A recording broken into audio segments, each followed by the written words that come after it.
Assalamualaikum warahmatullahi wabarakatuh. Alhamdulillah nahmaduhu wa nasta'inuhu wa nastahdihi natubu ilaihi natawakkalu alaihi na'udzu billahi min syururi anfusina wa sayyiati a'malina may yahdihillahu fala mudilla lahu wa may yudlil fala hadiya lahu أشهد أن لا إله إلا الله وحده لا شريك له وأشهد أن محمدا عبده ورسوله اللهم صل وسلم وبارك وأنعم ومجد وكرم على سيدنا محمد وعلى آله وأصحابه ومن سلك على دربه إلى يوم الميعاد أما بعد. Jemaah sekalian yang dirahmati Allah subhanahu wa ta'ala, alhamdulillah di subuh kesempatan kali ini kita baru saja melaksanakan salat yang kata Rasulullah sallallahu alaihi wasallam, man shalla subha fahuwa fi zimmatillah. Siapa orang yang salat subuh maka dia di dalam tanggungan Allah subhanahu wa ta'ala. Mudah-mudahan kita dilindungi oleh Allah. Man shalla subh fi jama'atin, dalam riwayat yang lain siapa orang yang salat subuh dalam berjamaah maka dia di dalam lindungan naungan Allah subhanahu wa ta'ala. Amin amin ya rabbal alamin. Di hari kiamat nanti Rasulullah SAW berkata, Basyiril masya'ina fil zulumat bi anna lahum nur tam yaumil qiyamah. Berikan kabar gembira di hari kiamat nanti buat orang-orang yang jalan di waktu malam, matahari belum keluar. Orang-orang yang siapa mereka? Orang-orang yang sholat subuh masih gelap udah ke masjid. Buat apa ya Rasulullah? Apa kabar gembira buat mereka? Orang-orang itu nanti di akhirat akan mendapatkan cahaya yang sempurna. Amin ya rabbal alamin. Jamaah yang dirahmati Allah subhanahu wa ta'ala, ada kitab yang bernama Kitab Tarikhul Khulafa, sejarah histori para Khulafaur Rasyidin dan khalifah-khalifah atau raja-raja setelah Khulafaur Rasyidin. Kitab ini dulu saya membelinya ketika sedang menempuh belajar tahun 2007. Berapa tahun udah ya? Lumayan lama deh ya? Lama deh. Ini dikarang oleh seorang ulama besar, termasuk yang mengarang daripada kitab Tafsir Jalalain. Tafsir Jalalain yang bernama Imam Jalaluddin As-Suyuti. Walaupun Tafsir Jalalain itu sendiri dikarang oleh dua ulama sebenarnya. Makanya namanya Tafsir Jalalain, tafsir dua jalal. Kalau ada orang Ciledug namanya Asep, dua Asep bikin tafsir, tafsir Asepain, ya kan? Jalalain ini dikarang oleh seorang ulama yang bernama, yang pertama yang ngarang yaitu Imam Jalaluddin Al-Mahalli. Wafat Imam Jalaluddin Al-Mahalli berupaya mengumpulkan pendapat-pendapat ulama tentang tafsir. Dari kitab yang gede-gede diringkas bagaimana supaya orang bisa memahami Al-Quran dengan sempurna. Dibikin tafsir yang sangat-sangat ringkas. Bikinlah beliau namanya Tafsir Al-Quranul Karim. Tafsir itu nggak sampai selesai beliaunya wafat. Datanglah Imam Jalaluddin As-Suyuti. Dijelaskan oleh Imam Suyuti bahwasanya beliau menyempurnakan tafsir yang dikarang oleh Imam Jalaluddin Al-Mahalli setelah Imam Jalaluddin Al-Mahalli mengarang hampir setengahnya kurang lebih, lalu beliau sempurnakan. dinamakan oleh para ulama tafsir dua Jalal, Jalaluddin Al-Mahalli dengan Jalaluddin As-Suyuti, namanya tafsir Jalalain. Salah seorang yang mengarang tafsir Jalalain yaitu Jalaluddin As-Suyuti yang bernama asli Abdurrahman bin Abi Bakar As-Suyuti rahimahullah ta'ala. Beliau menulis tentang sejarah Tarikhul Khulafa, dari mulai Khalifah Abu Bakar As-Siddiq radhiyallahu ta'ala anhu, lalu Sayyidina Umar bin Khattab radhiyallahu ta'ala anhu, Utsman, Ali, beserta khilafah Bani Umayyah, lalu dilanjutkan dengan khilafah Bani Abbasiyah. Bapak-bapak yang dirahmati Allah, saya ingin kita membaca sedikit tentang apa yang dikutip oleh Imam Jalaluddin As-Suyuti rahimahullah ta'ala, tepatnya di halaman 85, tentang histori sejarah keutamaan dari Sayyidina Al-Imam Abu Bakar Siddiq radhiyallahu ta'ala anhu. Qala wa akhrajal Waqidi, qala Imam As-Suyuti rahimahullah ta'ala, wa akhrajal Waqidi min turuqi Aisyah, dan telah meriwayatkan Imam Waqidi dari jalan riwayat Sayyidah Aisyah wa Ibn Umar dan juga Imam Ibn Umar wa Sa'id bin al-Musayyab wa ghairihim, dan Sa'id bin Musayyab dan selainnya, radhiyallahu anhum, anna Aba Bakar, bahwasanya Abu Bakar bui'a yauma qubida Rasulullah sallallahu alaihi wasallam, dibaiat sebagai khalifah, pengganti Rasulullah sebagai pemimpin, yaitu di hari Rasulullah wafat. Yaumul Itsnain, pada hari Senin, lisnatai asyarata lailatan khalat min Rabiul Awal, pada tanggal 12 Rabiul Awal. Nah, ini adalah riwayat yang mengatakan bahwasanya Sayyidina Abu Bakar menjadi khalifah di mana hari waktu dibaiatnya, di mana hari di situ Rasulullah SAW wafat. Shallu ala Sayyidina Muhammad. Saya akan ceritakan kronologi wafatnya baginda Nabi Muhammad SAW, tidak secara gamblang, tapi saya akan mengambil beberapa titik penting kejadian pada waktu Nabi Muhammad SAW wafat. Pada hari Senin, kota Madinah tiba-tiba gelap. Gelap dalam makna sunyi, sepi.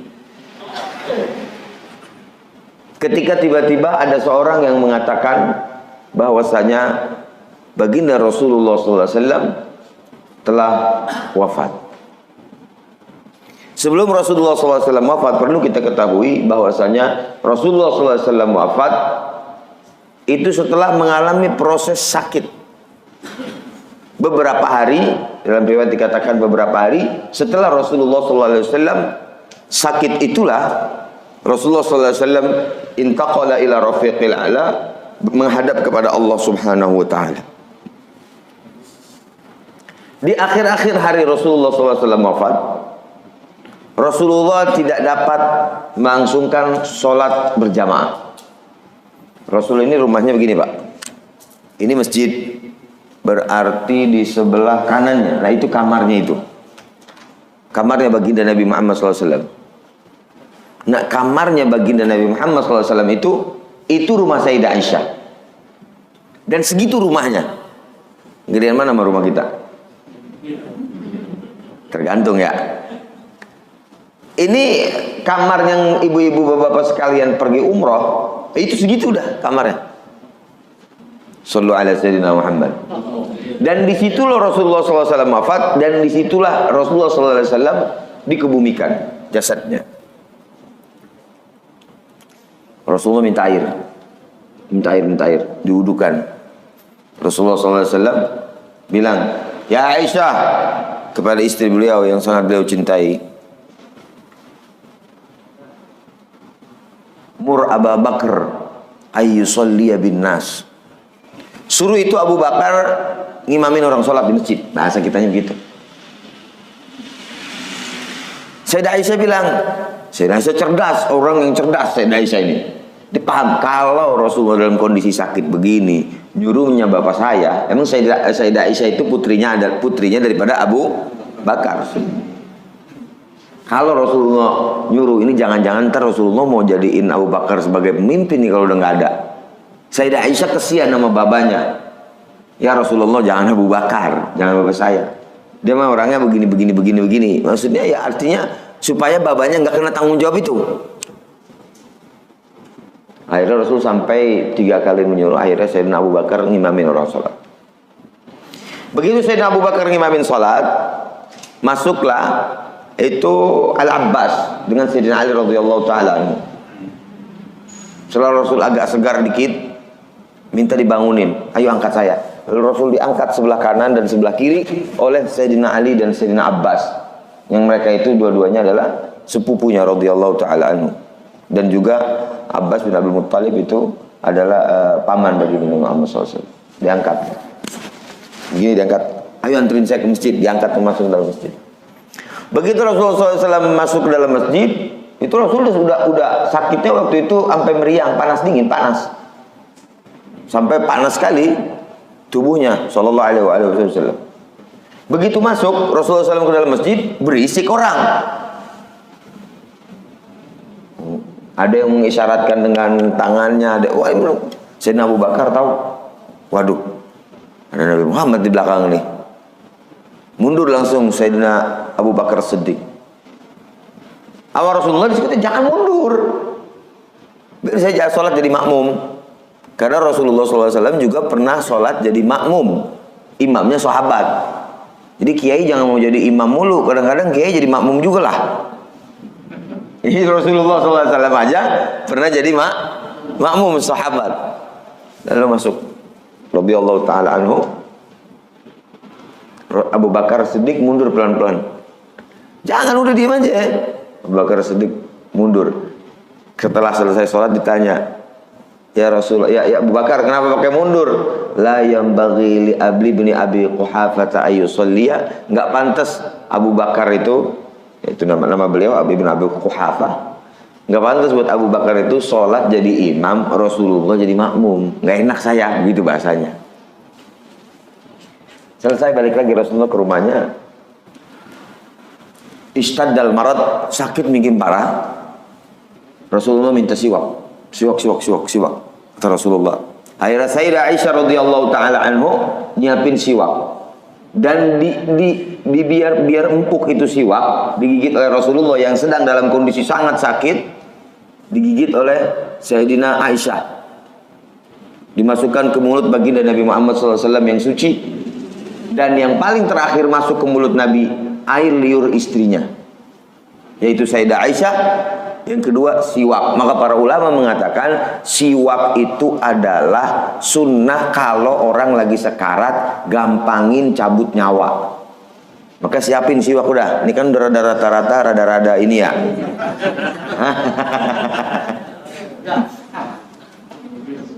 Maka kalau ada orang meninggal, orang lagi sekarat, yang pertama guru-guru kita, kiai-kiai kita, ulama-ulama kita ngajarin bacain Yasin, bacain ya Yasin, iqra'u Yasin ala mautakum, iqra'u ala mautakum Yasin, walaupun hadisnya dhaif. Yang kedua, kalau udah Yasin juga kagak meninggal juga, bacain surah Ar-Ra'du. Surah apa? Surah Ar-Ra'du.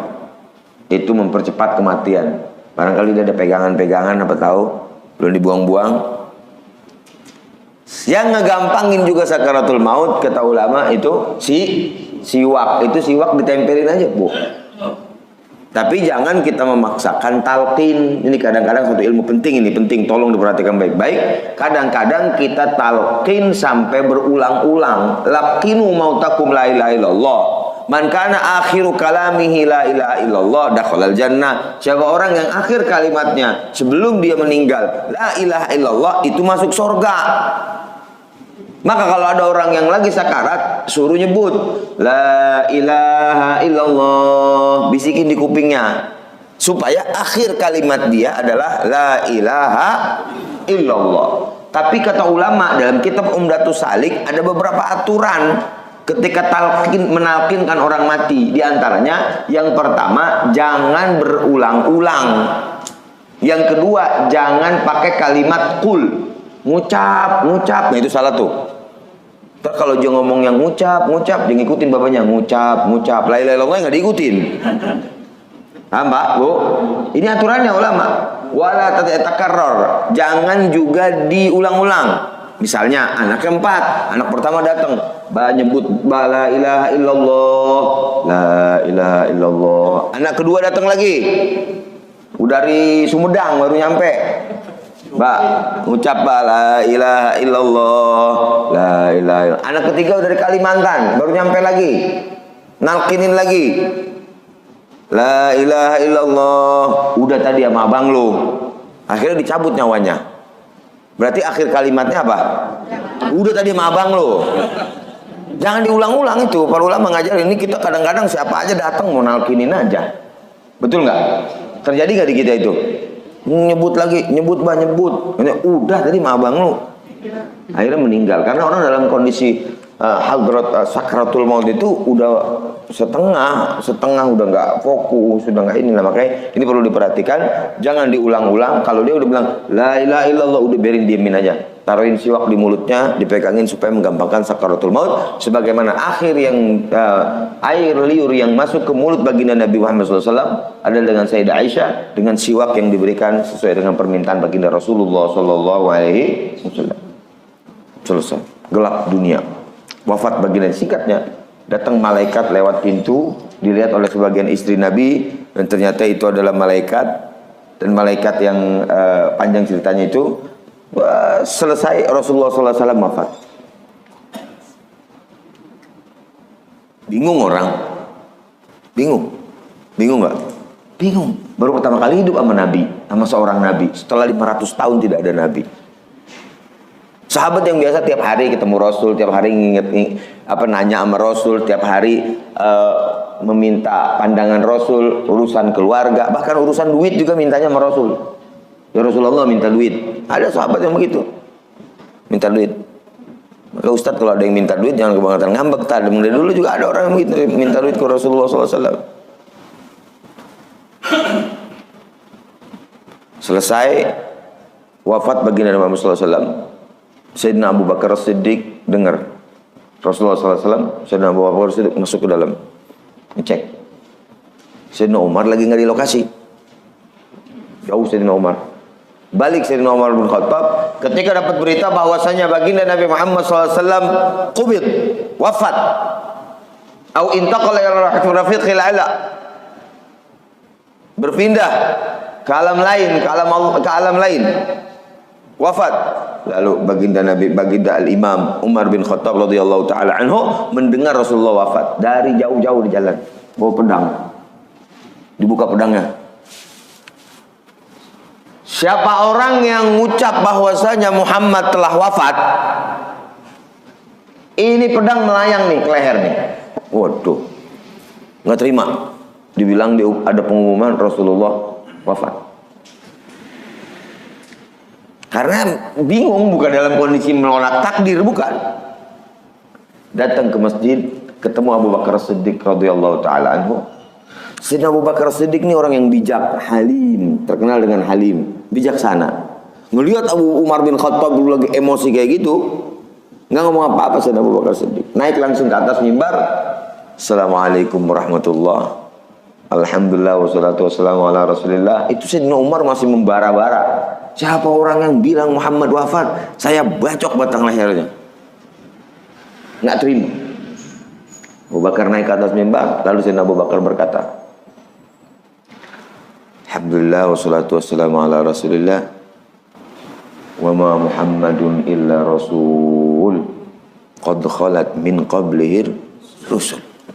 Tidaklah Muhammad adalah merupakan seorang rasul, dan sudah lewat dahulu umat-umat terdahulu, nabi-nabi, rasul-rasul yang sudah wafat. Artinya dulu juga ada rasul udah pada wafat. Sekarang giliran Nabi Muhammad SAW wafat. Itu Sayyidina Umar bin Khattab meletakkan pedangnya, lemes dan berkata seolah-olah ayat ini baru hari ini saya dengar, padahal saya udah hafal. Itu kebijakan Sayyidina Abu Bakar As-Siddiq radhiyallahu taala. Musyawarah lagi sahabat. Ini bagaimana jasad Nabi nih? Oh, kalau Nabi ntar tungguin aja dari langit. Kita juga diangkat sama malaikat dari langit. Usulan satu tuh. Pinjemin aja. Ya orang politik masih bingung sekarang. Nangis semua, gelap gulita kota Madinah.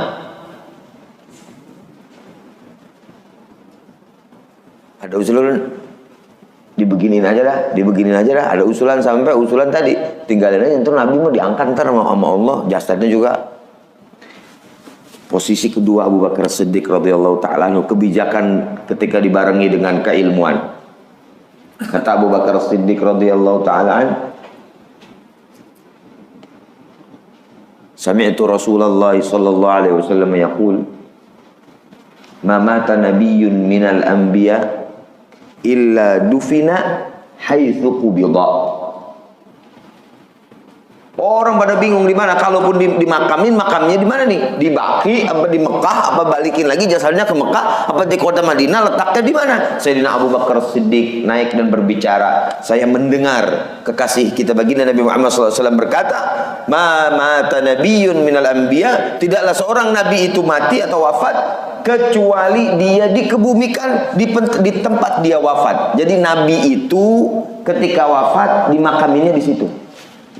Pak, wafat nabi dimakamnya di situ. Kalau kita kan ini jalan apa namanya nih? Hah? Jalan Haji Sulaiman. Di wafatnya di jalan Haji Sulaiman, kuburannya di jauh kan? Ya nggak mungkin dikuburin di rumahnya kan?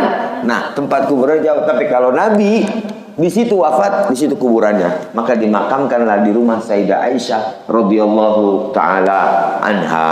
Disitulah kronologi kejadian wafatnya baginda Nabi Muhammad SAW. Selesai itu bingung lagi. Jasad belum dikebumikan ini. Rupa-rupanya orang-orang Ansor udah pada ngumpul. Ngapain? Mikirin siapa yang jadi pemimpin. Mikirin siapa yang jadi pemimpin nih.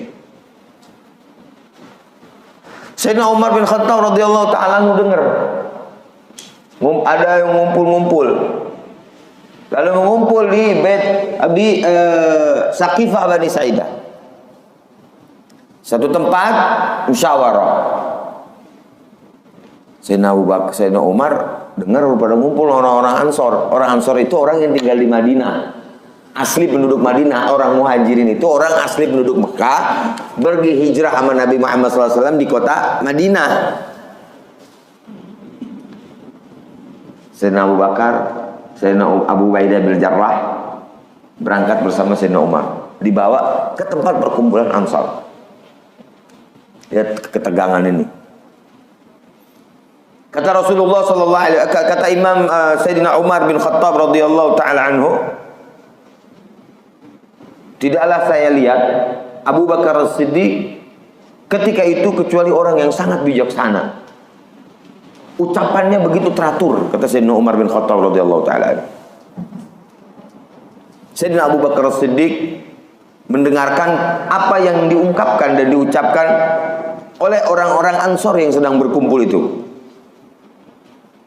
Orang Ansor berkata, memuji tentang keutamaan Ansor di hadapan Sayyidina Umar, Sayyidina Abu Bakar, Sayyidina Abu Ubaidah bin Jarrah. Lalu Sayyidina Abu Bakar Siddiq radhiyallahu ta'ala anhu dengan kecerdasan dan kebijakannya berkata, setelah orang Ansor itu orang yang menolong ketika Rasulullah SAW dari kota Mekah diusir oleh kaumnya, lalu orang Ansor lah yang menjaganya, lalu orang-orang Ansor lah yang membelanya, lalu orang-orang Ansor lah yang dan seterusnya yang membantu Rasulullah SAW. Lalu Abu Bakar Siddiq berkata, tapi sunnah Nabi harus diucapkan dan diungkapkan serta dilaksanakan, kata Sayyidina Umar. Setelah beliau memuji orang Ansor, karena beliau muhajirin. Rasulullah SAW pernah berkata, al-a'immatu min Quraisy. Kata Imam Abu Bakar Siddiq di hadapan, ini posisi tegang nih, lagi memilih pemimpin setelah Rasulullah. Rasul belum dikebumikan, Pak. Siapa nih yang pantas jadi pemimpin nih? Apa 1 putaran, apa 2 putaran nih? Nggak pakai putar-putaran waktu itu mah. Sayyidina Abu Bakar As-Siddiq radhiyallahu taala anhu menghadapi para sahabat dari kaum Ansar. Lalu Abu Bakar As-Siddiq radhiyallahu taala anhu berkata, ketika dalam kondisi itu, al-a'immatu min Quraisy. Pemimpin harus dari orang Quraisy. Berdebat nih Pak. Bahaya nih Pak, melintir-melintir dikit bahaya nih Pak. Ini Rasulullah SAW belum dikebumikan. Karena memang secara real Rasulullah tidak pernah berkata secara real, walaupun secara kias-kiasannya ada. Secara real Rasulullah nggak berkata, nanti saya meninggal, khalifah yang pertama Abu Bakar. Setelah Abu Bakar meninggal, khalifah kedua Umar. Setelah Umar meninggal, khalifah ketiga Utsman. Setelah Utsman meninggal, khalifah keempat Ali. Enggak, Rasul nggak pernah ngomong seperti konkret seperti itu. Tapi isyarat-isyarat ada. Kalau misalnya saya entar kagak ada, ya nanyanya sama Abu Bakar dah. Waktu Rasulullah SAW sakit, yang nyuruh pemimpin, yang nyuruh gantiin sholat siapa? Abu Bakar tadi. Jadi ada isyarat-isyarat, tapi secara ini belum ada. Baik. Setelah itu tegang tuh. Ya tegang, tapi di dalam kalangan para sahabat radhiyallahu taala penuh dengan ketenangan. Abu Bakar Siddiq radhiyallahu taala anhu berkata, al-immatu min Quraisy. Rasul pernah berpesan pemimpin harus dari bangsa Quraisy. Akan tetapi penduduk Madinah itu bukan bangsa Quraisy. Yang bangsa Quraisy itu adalah penduduk Mekah. Jadi yang layak menjadi pemimpin itu adalah penduduk Mekah, dalam tanda kutip muhajirin. Lalu Sayyidina Abu Bakar Siddiq radhiyallahu taala anhu berupaya untuk menyampaikan itu dengan bijak. Lalu Abu Bakar Siddiq berkata, raditu lakum, saya ridho buat kalian Abu Ubaidah bin Al-Jarrah beserta Umar bin Khattab. Maknanya, udah karena pemimpin itu harus dari Quraisy, ini lagi pengumpul nih. Udah karena pemimpin harus dari bangsa Quraisy, maka saya usulkan kepada kalian, saya ridho kalau umat Islam ini dipimpin oleh Sayyidina Umar dan Sayyidina Abu Ubaidah. Yang terpilih dari salah satu dari dia berdua.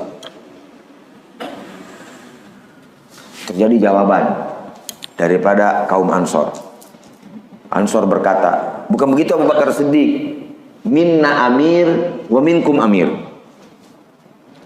Kita orang Madinah punya pemimpin, dan dari antum orang Mekah ada pemimpin juga. Jadi kita pilih pemimpin masing-masing dah, begitu maksudnya.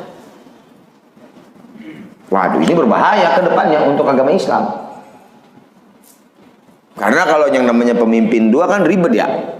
Halo, di rumah ada 2 pemimpin ribet, emak sama bapak berantem mulu. Nah itu aja udah ribet, anak-anak buyang. Pemimpinnya kagak senada seirama. Nah kalau berantem sama laki, bu, belaga-belaga diem dah kalau lagi dikasih tahu.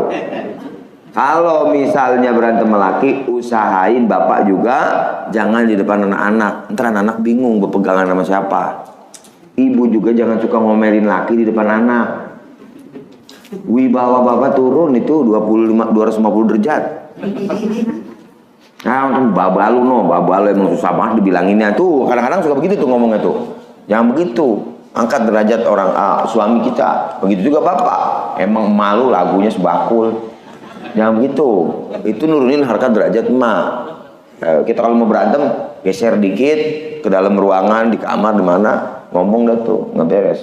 Nah ini Sayyidina Abu Ubaidah bin Abu Bakar Siddiq radhiyallahu taala anhu dijawab dengan jawaban dari kaum Ansar, katanya minna amir wa minkum amir. Saya pemimpin, dan kalian juga pemimpin. Lalu dijawab, antumul nahnul umara wa antumul wuzara. Kami pemimpin, kalian semua menteri-menteri. Ditarik-menarik ini kalau kita hadir ketika itu agak menegangkan. Karena ini masyaratul ummah. Jadi kedepannya bagaimana umat ini ditentukan hari itu. Jasad Rasulullah SAW belum ini. Akhirnya Sayyidina Umar ngambil sikap tegas.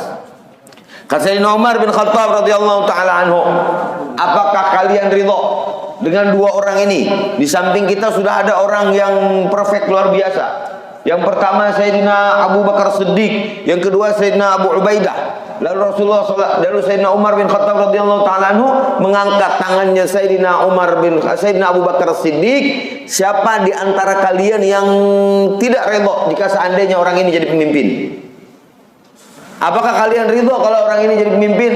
Itu kaum Ansor semuanya ridho ketika ditangkap Abu Bakar Siddiq radhiyallahu taala anhu. Lalu berkata, kami membaiat Abu Bakar Siddiq, lalu para sahabat yang lain membaiat, dan para istri-istri atau semua kaum muslimin di kota Madinah membaiat Sayyidina Abu Bakar Siddiq radhiyallahu taala anhu. Antara yang membaiat duluan atau yang tertunda beberapa hari, itu semuanya membaiat baginda Sayyidina Al-Imam Abu Bakar Siddiq radhiyallahu taala anhu. Nah, itu selesai, alhamdulillah, umat muslimin tidak terjadi perpecahan. Dilanjutkan dengan Sayyidina Umar, dilanjutkan dengan Sayyidina Utsman, dilanjutkan dengan Sayyidina Ali radhiyallahu taala anhu.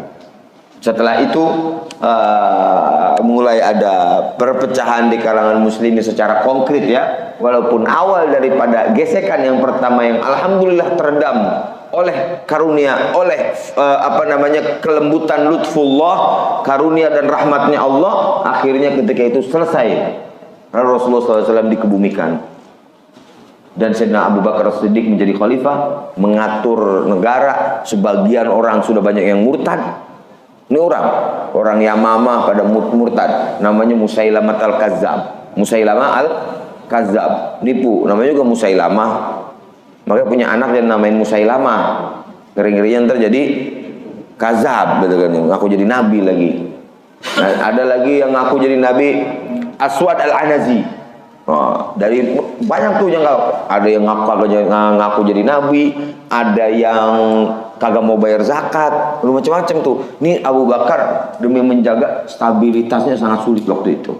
Akhirnya Sayyidina Abu Bakar Siddiq radhiyallahu taala anhu melihat ada orang-orang yang kagak mau bayar zakat. Dia mama. Kata Abu Bakar Siddiq radhiyallahu taala anhu, "Lau mana'ani iqalan." Kalau seandainya mereka menghalangi, enggak mau bayar zakat lagi ke kami, sekian aja seiqal, maka saya akan perangin. Sayyidina Abu Bakar Siddiq langsung ngeluarin pedang, naik ke atas kudanya, berangkat. Gaskeun. Jangan pakai tunda-tunda lagi. Yang kagak mau bayar zakat, kita perangin. Ketika itulah Sayyidina Abu Bakar Siddiq memimpin kaum muslimin. Akhirnya istaqarra, diperangin orang-orang yang mengaku jadi nabi. Sayyidina Abu Bakar Siddiq selesai khilafahnya, lalu dilanjutkan oleh Sayyidina Umar dan seterusnya. Nah, ini artinya waktu itu di kalangan sahabat pun ada dua poros. Poros Ansor dengan poros Muhajirin. Ansor pengen dia yang jadi pemimpin karena mereka lah yang menolong baginda Nabi. Muhajirin karena Rasul pernah berkata al-imatu min Quraisy, dan orang Muhajirin adalah orang Quraisy, maka mereka mengeluarkan hadis Nabi itu. Dari situlah bahwasanya pilihan jangan jadi kita selesai berantem. Halo. Itu para sahabat selesai itu udah selesai aja, udah habis itu. Nggak ada pakai gontok-gontokan, apalagi lebaran kagak salaman. Ada kan yang begitu ya? Lah, calonnya mau udah ngopi bareng, dia hanya masih melutuk aja mukanya. Ketemu nggak salaman, melengos. Ada nggak begitu? Ada nggak? Lu yang mau ngapain, yang kita belain aja kagak inget sama kita, ngapa kita belain sampai mati-matian banget sih? Betul nggak? Betul nggak nih? Jangan nyengir-nyengir aja. Iya, mengapa kita belain sampai tulang sumsum banget sih? Menurut para sahabat tuh memikirkan agama waktu itu bagaimana terkendali dengan baik. Lah kita mikirin tingkat RW, tingkat RT, berantemnya masya Allah. Di kampung saya di sono.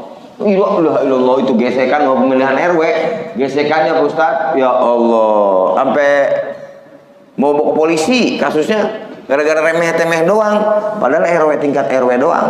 Insya Allah mau orang sini mah enggak ya, enggak beda kok. Memang juga orang Kosambi bu gurunya ke sini kan. Canda. Jadi bapak-bapak yang dirahmati Allah Subhanahu Wa Taala, perbedaan itu udah pasti ada. Perbedaan, bahkan perbedaan agama udah pasti ada. Kalau Allah mau, Allah jadikan semua di alam bumi ini Islam. Kalau Allah mau. Tapi Allah Subhanahu wa ta'ala bahkan melarang kita. Gara-gara orang itu kafir kita benci. Allah ngelarang di Quran. Dengerin baik-baik. Afatukrihun nasa hatta yakunu mu'minin. Apakah ente membenci orang sehingga dia harus beriman? Benci orang, maksa orang beriman ya kagak boleh. Kita benci sama kekufuran dia, kita benci sama melesetnya dia dari syariat Islam, kita benci sama dia bermaksiat, tapi sama orangnya mah kagak boleh. Halo? Ini dia aja setuju apa kagak setuju nih? Namanya kurang tapi setuju. Itu Quran ngomongnya, Pak.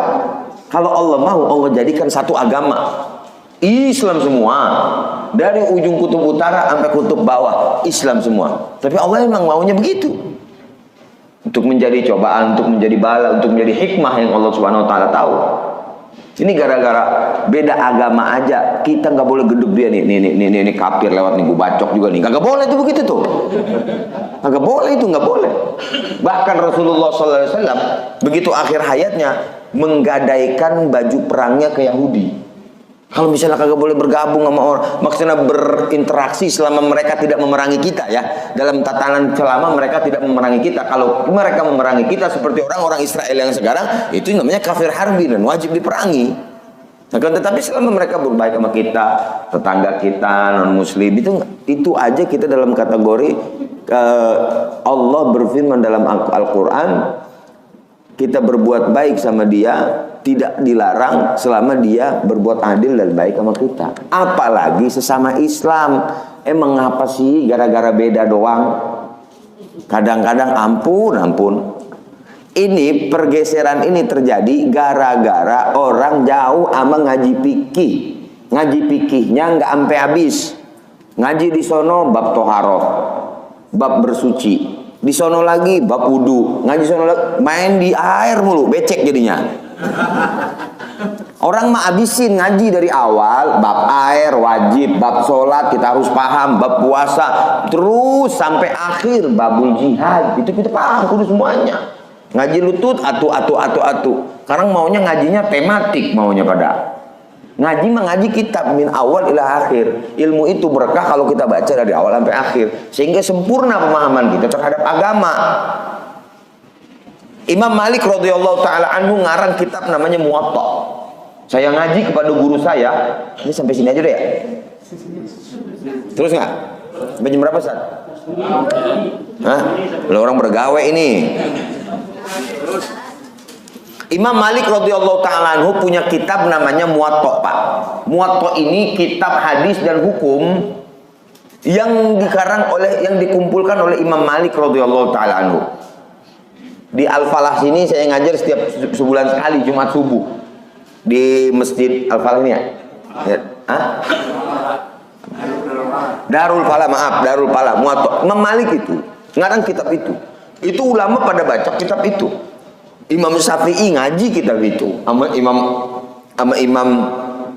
Imam Syafi'i ngaji kepada Imam Malik radhiyallahu taala anhu, bahkan udah apal Muwatta sebelum ngaji kepada Imam Malik. Ini kitab luar biasa. Raja ngomong sama Imam Malik, "Ya Imam, ini kitab Muwatta nih, misalnya di Muwatta ini kita akan tulis sadur perbanyak, kita kirim ke semua wilayah Islam yang di bawah pemerintahan saya, dan kita akan wajibkan semua orang harus ngamalin apa yang ada di kitab ini." Imam Malik menjawab, "Wahai khalifah, jangan. Da'in nasa yakhtalifun. Biarin orang pada beda pandangan. Jangan satu pandangan, gak enak." La ilaha illallah, tuh hati luasnya kayak apa tuh? Kalau kita ngarang kitab, habis itu presiden bilang, "Pak Kiai, mohon izin saya cetak ya, biar semua ustadz ini pakai kitab ini." Kira-kira jawaban kita apa? Gaskeun. Iya nggak? Orang yang hatinya seperti Imam Malik lain, karena memahami konsep syariah secara utuh. Maka itu ada riwayat hadis yang dhaif mengatakan ikhtilafu ummati rahmah, perselisihan umat itu rahmat. Umat di sini para ulama mengatakan al-a'immatul mujtahidun, yaitu ulama-ulama ahli ijtihad, bukan model-model kita. Kita kalau mau berikhtilaf merujuk ke ulama, merujuk yang benar sehingga pas. Ketika pas itu, maka akan keluar dari situ. Kalau fikihnya pas, maka akan keluar saling pemahaman. Orang yang nggak kunut, sholat di masjid kunut. Auza'i, sebenarnya sholat di masjid kunut apa nggak kunut sih subuh? Ini saya kasih tahu. Gampang aja Pak. Orang yang kunut jangan jadi imam di masjid yang kagak kunut. Orang yang kagak kunut jangan tiba-tiba datang ke masjid orang pada kunut mau jadi imam, fitnah jadinya. Halo? Betul nggak? Iya, diem aja di belakang, udah mau mayoritas di sini pada kunut, ente mau jadi imam lagi. Padahal mak kunut sama kagak kunut sekarang mah orang udah nggak berselisih. Yang mau kunut kunut, yang nggak kunut, saya sendiri kunut karena mengikuti Imam Syafi'i. Ada orang nggak kunut, ngikut Imam Ahmad bin Hambal. Sekarang alhamdulillah udah nggak pada berantem. Kalau dulu mah berantem, orang yang kunut nggak kunut, yang nggak kunut nyari masjid yang jauhan lagi, yang kunut nyari masjid tempat lain lagi. Dulu, sekarang udah nggak berantem karena udah nggak pada sholat subuh. Siapa yang kagak berantem? Kalau berantem kunut itu sebenarnya itu mulia juga karena masalah ilmu ya. Ya lo kagak pada sholat subuh, yang kagak kunut kagak sholat subuh, yang kunut kagak pada sholat subuh. Ini alhamdulillah mudah-mudahan kita pada diberikan keistiqomahan oleh Allah Subhanahu wa taala. Yang penting berdasarkan ilmu. Kalau berdasarkan ilmu jelas, kita enak jadinya. Ngapa pada saya ngomong banyak pada masjid ngadu ke saya nih Ustaz begini. Padahal mah ada solusi fikihnya, karena kagak ngaji jadi ribet. Halo? Halo? Ini ada yang kesindir ya? Ya supaya kita ini bersatu. Khilaf itu biasa. Yang penting jangan sampai beda pendapat biasa. Yang kadang bikin ribet beda pendapatan. Mungkin ribet itu beda pendapatan. Imam sholat ngadep ke depan, kita ikut ngadep ke depan. Ketika arah kiblatnya itu satu, kita ikutin satu. Maka ulama rahimahumullah ta'ala, perhatikan baik-baik dalam kitab fikih ini. Ulama rahimahumullah ta'ala mengatakan, kalau seandainya ada 4 orang, kita fikih Syafi'i, madhab kita, ada 4 orang pergi ke satu tempat, 4-empatnya nggak tahu arah kiblat, 4-empatnya ngadep masing-masing sesuai dengan arah yang dia yakinin. Begitu di gunung nih kan nggak ada arah kiblat, kemana, langit gelap, nggak ada matahari nih. Ini kiblat kemana ya? Menurut gue sih ke sono kayaknya nih. Kata temennya atau lagi, kagak kayaknya sono, kayaknya sono. Atau lagi, kagak sono. Yang atau lagi ke sono, 4 arah. Kata ulama rahimahullah ta'ala, masing-masing sholat sesuai dengan arah yang diyakini, dan 4 sholat itu sah semua. 4-empatnya sah. Karena semuanya ijtihad. Kecuali dia punya map, kecuali dia punya ada alat-alat yang bisa meyakini atau hitung-hitungan bintang dan segala macamnya dalam ilmu falak, baru. Tapi kalau kadar ijtihadnya sama, maka sama aja itu. Semuanya sah. Tapi 4 arah usahanya, iya sah. Yang nggak sah, imam lempeng, ente ke kiri. Nah itu ke Israel kali sholatnya. Saya perhatikan baik-baik. Takaran menghadap kiblat itu apa? Halo? Ini ada ngaji fikih kan sini? Halo? Apa kalau ngaji fikih sepi kali ya? Pak, Bu, kadep kiblat itu yang wajib itu dadanya, bukan mukanya, Pak. Maaf, kalau misalnya saya sholat begini nih, hadap kiblat, misalnya kiblat sono, tepat begini, Allahu Akbar, nih, dada. Kalau saya ngeliat tiba-tiba ibu-ibu, anaknya punya anak kecil, anaknya kayaknya jatuh nih, kepleset, nengok itu, nggak batal sholat ibu. Selama dada ibu masih ke arah kiblat. Tuh. Atau bapak-bapak begitu ngelihat ada yang bening rumahnya ono. Itu namanya orang ada kerjaan ini namanya. Jadi menghadapnya itu apa? Dada. Ada yang perlu diperhatikan. Maka ketika assalamualaikum, assalamualaikum warahmatullah, assalamualaikum warahmatullah, mazhab kita mengatakan jangan sampai bergerak tuh dada. Assalamualaikum warahmatullah, assalamualaikum. Banyak banget masih orang yang salamnya begini, assalamualaikum warahmatullah, dadanya geser. Itu belum assalamualaikum, udah bergeser, batal itu. Karena yang dihitung adalah jelas nggak? Juga harus sama iktikad imam dengan iktikad makmum dalam mazhab kita. Kalau kiblatnya ke sono, nih ke sini, makmum wajib ke sini semua. Halo, dengekeun ya. Nih, ketika kelurus ke sini, itu semua harus ke sono. Ketika geser aja dikit begitu, dulu mazhab kita nggak boleh. Kita wajib ikut imam geser juga. Yang ribet kadang-kadang imam udah bener-bener kiblat ke sini, udah bergeser lagi ngiri. Itu salah. Saya kasih tahu itu salah. Karena wajib yang lain ikut ke kiri juga. Nah, ketika kita lurus imam begini, kita wajib ikutin imam semuanya. Imam melurus, pokoknya ikutin imam. Imam mau kemana kek, kita ikutin terus. Ya. Tapi jangan pulang, yang nggak usah diikutin. Pulang ke rumahnya. Nih, begini kita ikut. Maka tidak boleh kita berbeda dengan i'tiqad imam. Bergeser akan menjadi masalah. Karena berapa derajat aja itu bergeser. Misalnya, ini kan kiblat ke sono. Bergeser ke sini dikit kita. Itu tarik bujurnya dalam ilmu fikih kejauhan itu. Bisa jadi ke sini Ka'bah, sono Barcelona. Bisa jadi. Ini tolong perhatikan baik-baik. Begitu juga ketika kita salam, imam belum salam selesai, jangan main nyalip aja. Udah mau nyalip aja ini. Itu kan sholat itu memaknai persatuan sebenarnya.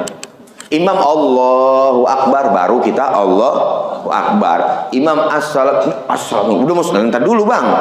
Ghairil maghdubi alaihim waladdallin.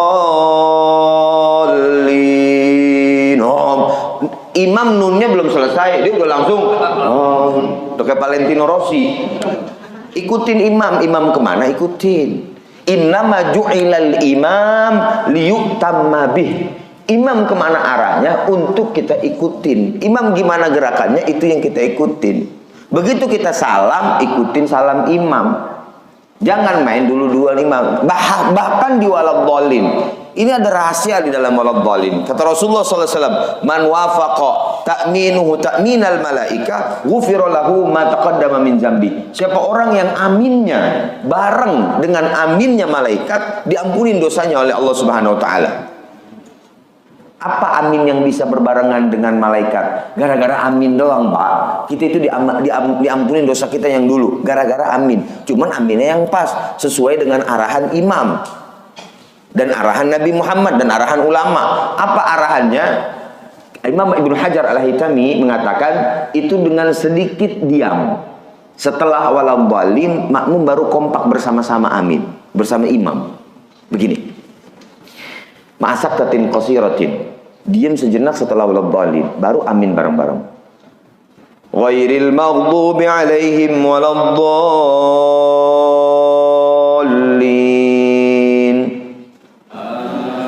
Ayolah lah diam aja.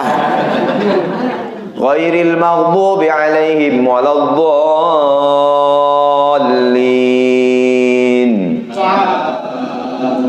Ntar dulu bang, diem dulu sejenak bang. Amin aja urusannya agak ribet ini kan. Kalau tangan saya turunin berarti itu udah waktunya amin. Ghairil maghdubi alaihim waladdallin.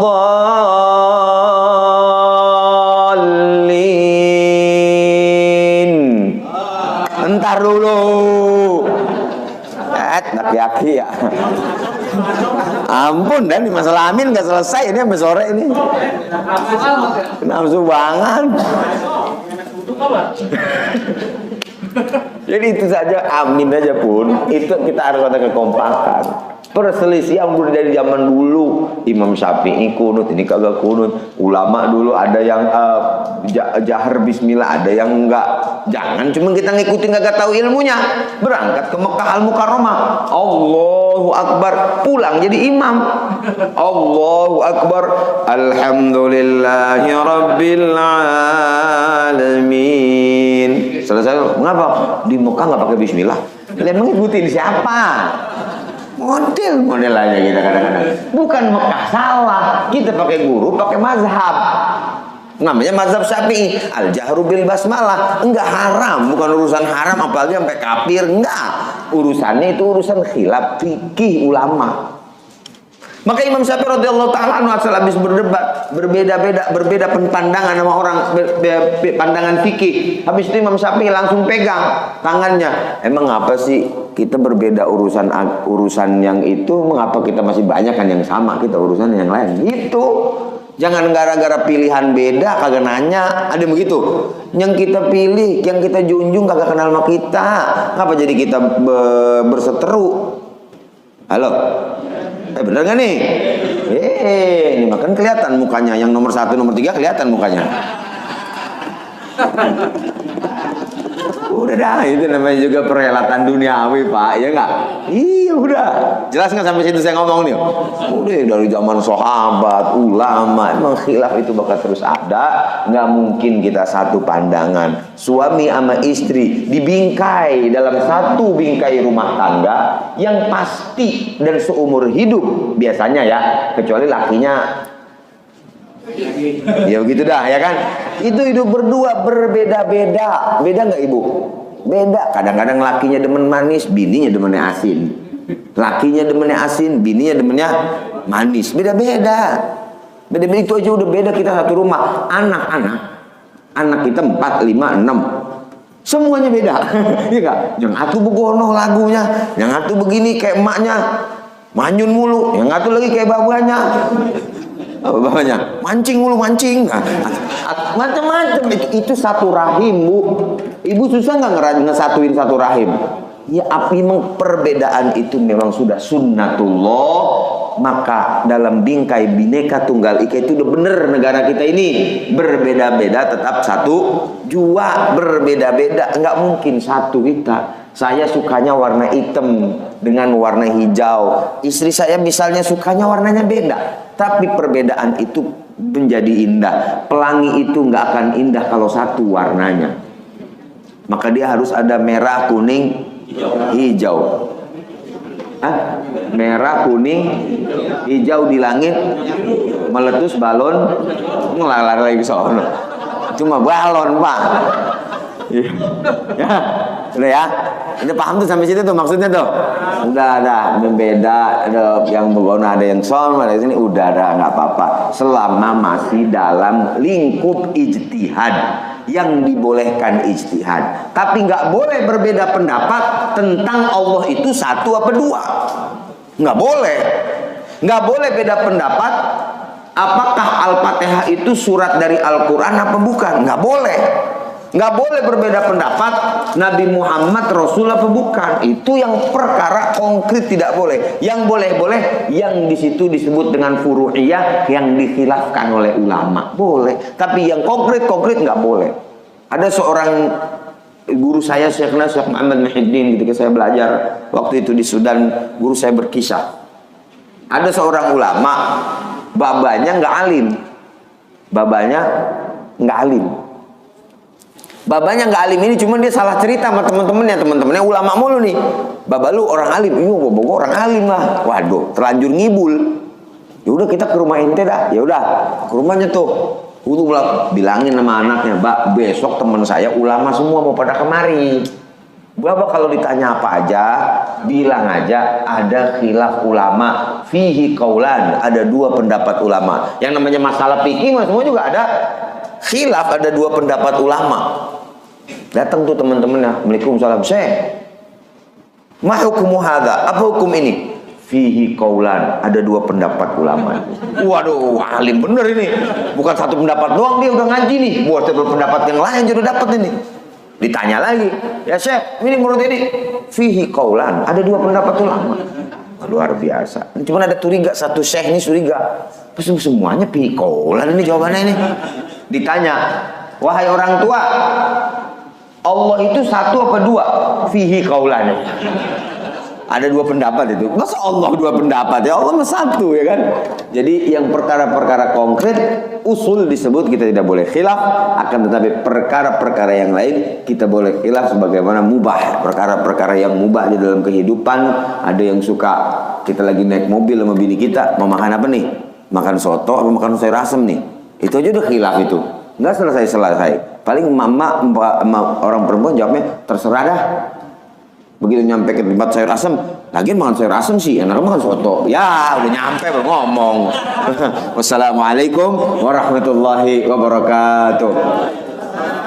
Alhamdulillahirabbil alamin hamdan yuwafi ni'amahu wa yukafi'u mazida ya rabbana lakal hamdu laka syukur kama yanbaghi jalali wajhika wa 'azimi sultanik. Allahumma shalli wa sallim wa barik ala sayyidina Muhammad. Allahumma ighfir dhunubana wastur uyubana fid dini wad dunya wal akhirah. Allahumma ya muqallibal qulub tsabbit qulubana ala dinik wa ala mahabbatik wa ala ibtighai mardatik wa sulki ala nahji darbi nabiyyika Muhammadin sallallahu alaihi wasallam.